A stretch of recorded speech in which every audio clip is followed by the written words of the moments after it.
case I've moved the tarp over into the sun because the worms don't like the sunshine, so they'll just bury down.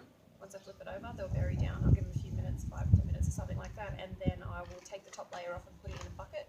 That's all the worm castings that I can either put into the garden or make your worm tea with. I'm going to use the latex gloves because I don't want to use the gardening gloves. They're a bit harder, so I don't want to kill my worms. This way I'll be able to pull them out a bit easier. So I'm just going to flip this.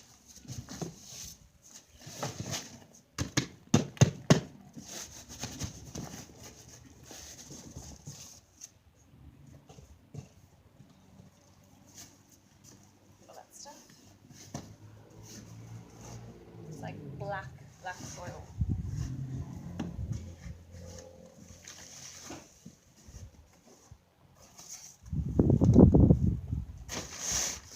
Sun's gone away, but I'll give that 5 minutes or so, and then I'll start separating what I'm going to keep and what I'm going to put into the new worm bin. So here's a close-up of it. See, it's really moist, very fluffy. So I'm going to try and get all this dark stuff and I'm going to put it into the pot, and then the rest I'll just do a layer at a time. So once the sun hits the worms, they'll go down further, and then I'll get the next layer and the next layer. So I'm going to separate into two piles. The piles more to the right, it's got stuff that hasn't broken down yet, and then all this dark stuff that's already broken down will go into the pot, and I'll put that straight into my gardens. You can either shovel it in and mix it through, or I just sprinkle it on top and then water it in. So if there's any worms still in there, they're not going to die. They're just going to go back into the pots. So I'll get started on that.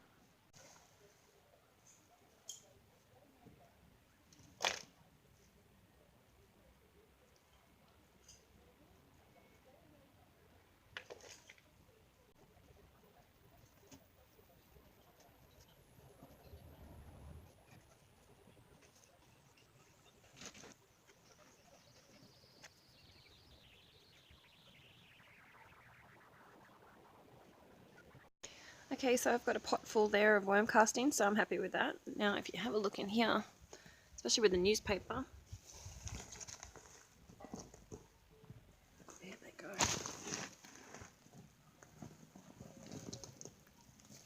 That's all got to keep decomposing, but there is just so many worms in here.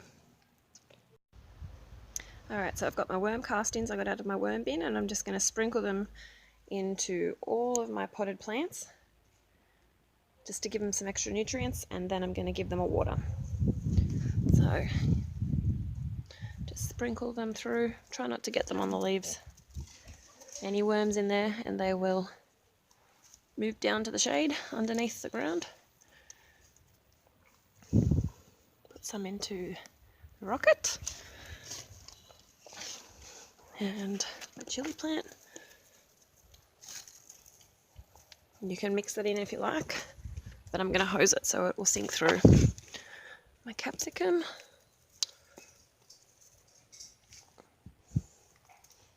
Another capsicum.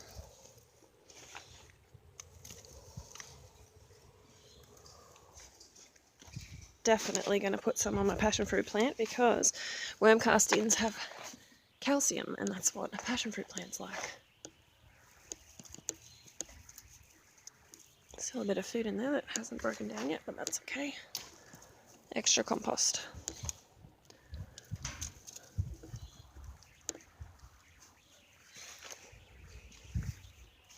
I'm pretty sure this is another capsicum or a very big chili.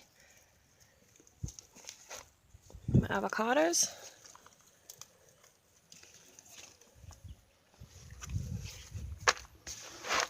And my pineapple plants.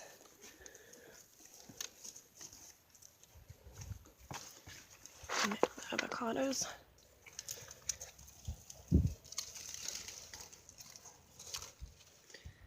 And that's it. I'll just give it a water. There's the worm castings, and if you just give it a water, it'll help it like melt through the rest of the soil, hopefully. It's a bit strong tap.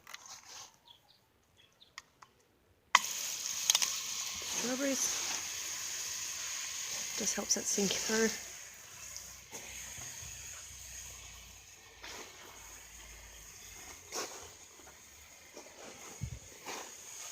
And that's it. That's how I use worm castings in the garden. So this is some of the runoff in the bottom of the worm bin. We've had a lot of rain, so it's not as strong as it usually is, but I thought it was worm tea, but it's actually called leachate, but it's still really good for your plants, so I'm going to save that in my watering can. And here's my spinach and kale plant. I moved my kale plant over into the shade because it wasn't very happy in the sun, so I've just added some worm castings to that, and hopefully that's going to help it regenerate a little bit and stop with the yellow leaves.